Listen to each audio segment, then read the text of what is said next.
जिस देश के नेता मंत्री सरकार ही भ्रष्ट हो, आकंठ रिश्वतखोरी में भ्रष्टाचार में डूबा हुआ हो,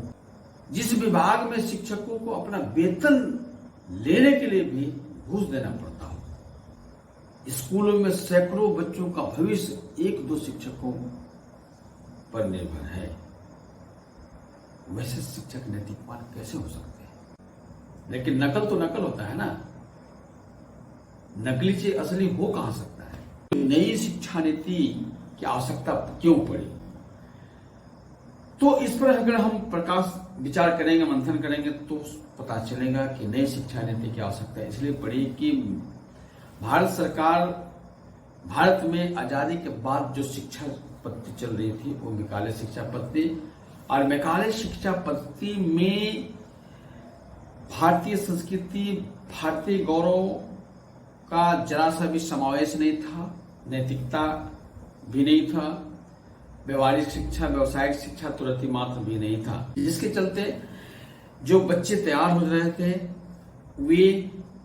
बिल्कुल ही पंगु बनते जा रहे थे, केवल नौकरी के पीछे भाग रहे थे, उनके अंदर स्किल नहीं था, हुनर नहीं था। तो नई शिक्षा नीति में कोशिश किया गया है कि जो कमियां थी मैकाले शिक्षा पद्धति में उसको दूर किया जाए। शिक्षा का जो आधार स्तंभ होता है वो होते हैं शिक्षक, और अभी जो शिक्षकों की स्थिति देखेंगे, 100 में 99 शिक्षक नैतिकता का घोर अभाव है। तो अब सवाल उठता है, क्या शिक्षकों का दोष है? नहीं बंधुओं, इस गलतफहमी को दिमाग से निकाल दीजिए, इनमें शिक्षकों का दोष नहीं है। जिस देश के नेता मंत्री सरकार ही भ्रष्ट हो, आकंठ रिश्वतखोरी में भ्रष्टाचार में डूबा हुआ हो, जिस विभाग के अफसर सचिव से लेकर के डीसी, एसपी जितने भी हैं, शिक्षा विभाग का डीएससी, डीओ, इंस्पेक्टर, सब के सब आकंठ रिश्वतखोरी और भ्रष्टाचार में डूबे हुए हैं। जिस विभाग में शिक्षकों को अपना वेतन लेने के लिए भी घूस देना पड़ता हो,